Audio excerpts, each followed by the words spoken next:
please do accordingly what's the need of the time and era and the public and the society. They need some cooling more, much and more. That's up to date? Okay.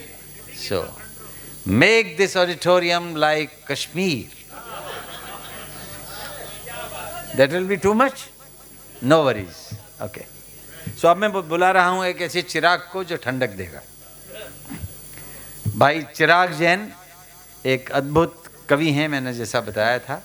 इनके पास पौराणिक प्रसंग भी होते हैं और उन पुराण के माध्यम से हमारे पारिवारिक संबंधों को जिस तरह से रेखांकित करते हैं वो इनकी कलम का जादू है।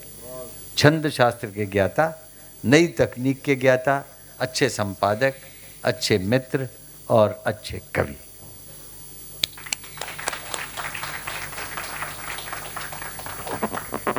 बहुत आभार। ब्रज में जहाँ लाठियाँ भी बजती हैं तो उत्सव हो जाता है, वहाँ ब्रज के महोत्सव में इतनी कम तालियां बजेंगी ये अपेक्षा नहीं थी।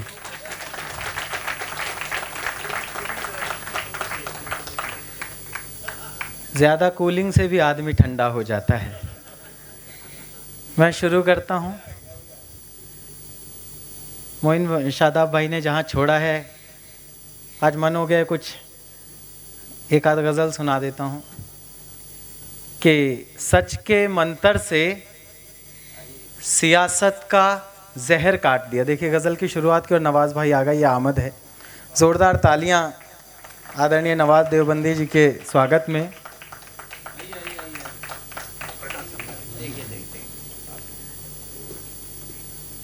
वो एक खाली कुर्सी अखर रही थी, उसमें एक शेर की कमी थी, गज़ल पूरी होने में, वो हो गया।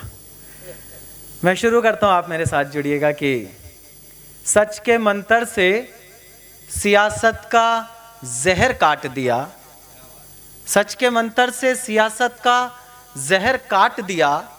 हाँ ज़रा रास्ता मुश्किल था मगर काट दिया।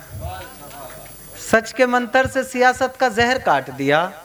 हाँ ज़रा रास्ता मुश्किल था मगर काट दिया। और वक्त रुखसत तेरी आँखों की तरफ देखा था।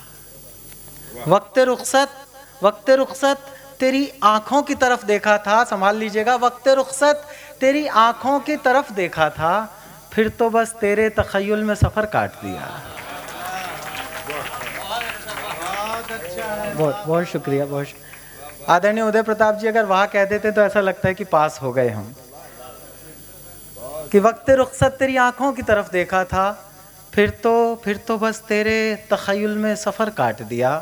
और एक गज़ल के दो एक शेर देख लें कि सच समझते आदमी की बेकली से पूछ लो।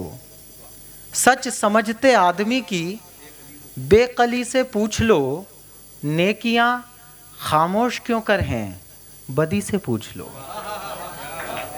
सच समझते आदमी की बेकली से पूछ लो, नेकियां खामोश क्यों कर हैं बदी से पूछ लो। और मैं कहाँ कह पाऊँगा अपनी हकीकत मंच से, मैं नहीं कह पाऊँगा, मैं कहाँ कह पाऊँगा अपनी हकीकत मंच से। यूँ करो तुम जाके मेरी डायरी से पूछ लो। मैं कहाँ कह पाऊँगा अपनी हकीकत मंच से, यूँ करो तुम जाके मेरी डायरी से पूछ लो। और दूसरों की बेहतरी का मोल क्या होगा हुजूर, दूसरों की बेहतरी का मोल क्या होगा हुजूर, फैक्ट्री के पास से गुजरी नदी से पूछ लो।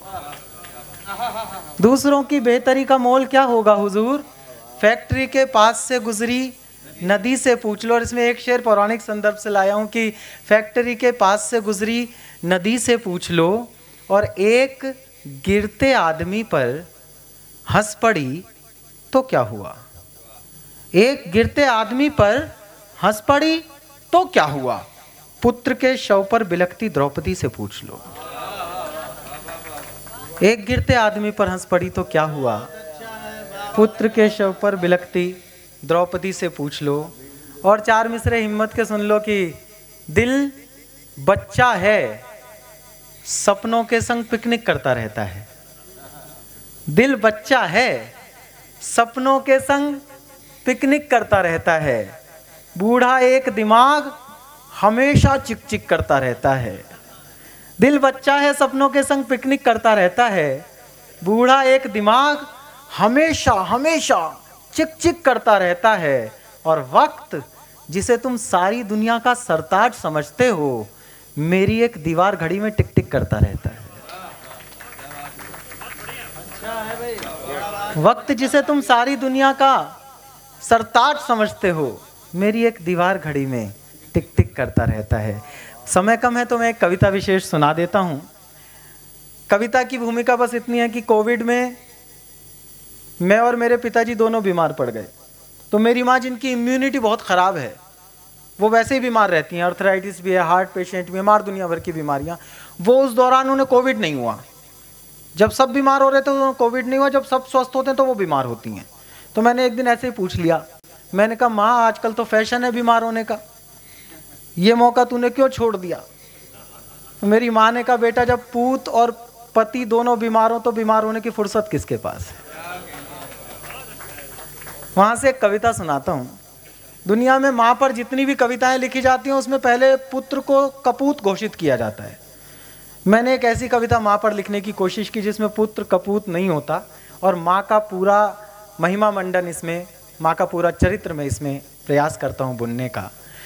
कि चूल्हे चौके में व्यस्त और पाठशाला से दूर रही माँ नहीं बता सकती कि 9x4 की कितनी ईंटें लगेंगी 10 फीट ऊंची दीवार में, लेकिन अच्छी तरह जानती है कि कब कितना प्यार ज़रूरी है एक हंसते खेलते परिवार में। सलाम करता हूँ, आपने कविता को कविता की तरह सुना कि अच्छी तरह जानती है कि कब कितना प्यार ज़रूरी है एक हंसते खेलते परिवार में। त्रिभुज का क्षेत्रफल और घन का घनत्व निकालना उसके लिए स्यापा है, क्योंकि उसने मेरे सीने को ऊनी धागे के फंदों और सिलाइयों की मोटाई से मापा है। वह नहीं जानती, रचना आपके घर के सामने से गुजर रही है, लपक लेना। वह नहीं जानती कि ए को सी बनाने के लिए क्या जोड़ना या घटाना होता है, लेकिन अच्छी तरह समझती है कि भाजी वाले से आलू के दाम कम करवाने के लिए कौन सा फार्मूला अपनाना होता है।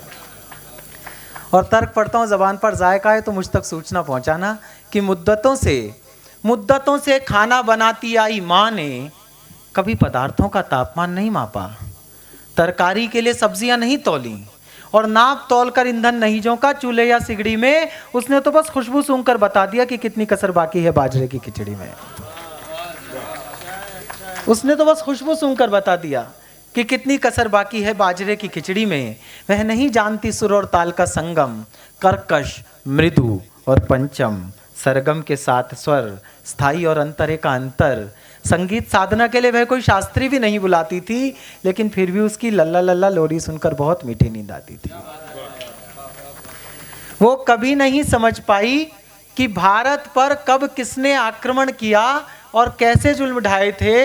आर्य, मुगल, मंगोल कौन थे, कहाँ से आए थे। वो ये भी नहीं जानती कि कौन सी जाति भारत में अपने साथ क्या लाई थी, लेकिन इसका हमेशा ध्यान रखती है कि नागपुर वाली बुआ हमारे यहाँ कितना खर्चा करके आई थी। उसे नहीं मालूम कि चुनाव में किस पार्टी के निशान पर मोहर लगानी है, लेकिन इसका निर्णय हमेशा उसी ने किया है कि जोधपुर वाली दीदी के यहाँ दिवाली पर कौन सी साड़ी जानी है। एक मुहूर्त बुनता हूँ आपकी जिंदगी का कि बेशक माँ को नहीं आता, बेशक माँ को नहीं आता सीधा सतिया बनाना, बेशक माँ को नहीं आता सीधा स्वस्तिक बनाना, पर स्वस्तिक को खूब आता है माँ के हाथ से बनकर शुभ हो जाना। स्वस्तिक को खूब आता है माँ के हाथ से बनकर शुभ हो जाना। और एक दृश्य बुनता हूँ, शाम को जब बाबूजी घर लौटते हैं, माँ से उनका साक्षात्कार होता है। उस एक पल में वो 4 आंखें जो 2 बातें करती हैं, वो एक पंक्ति पर रखकर आप तक पहुंचाता हूं कि मेरी अनपढ़ माँ वास्तव में अनपढ़ नहीं है। मेरी अनपढ़ माँ वास्तव में अनपढ़ नहीं है। मेरी अनपढ़ माँ वास्तव में अनपढ़ नहीं है। वह बातचीत के दौरान पिताजी का चेहरा पढ़ लेती है। मेरी अनपढ़ माँ वास्तव में अनपढ़ नहीं है। वह बातचीत के दौरान पिताजी का चेहरा पढ़ लेती है। झगड़े की संभावनाओं को भांप कर बात की दिशा मोड़ सकती है। काल, पात्र और स्थान के अनुरूप किसी भी बात को खूबसूरत मोड़ पर लाकर छोड़ सकती है। दर्द होने पर हल्दी के साथ दूध पिला पूरे देह की पीड़ा को मार देती है, और नजर लगने पर रुई की बाती सरसों के तेल में भिगो नजर भी उतार देती है। अंतिम तर्क इस रचना का पढ़ता हूं। पूरी रचना के दौरान एक क्षण के लिए भी वो पनियाई आंखें, वो आपके इंतजार में बिछी हुई पलकें, वो आपके आशीष के लिए उठे हुए हथेलियां, अगर ये सब कुछ एक क्षण के लिए साकार हुआ हो तो मुझे मन से विदा कीजिएगा कि सच, कोई भी मां अनपढ़ नहीं होती, सयानी होती है।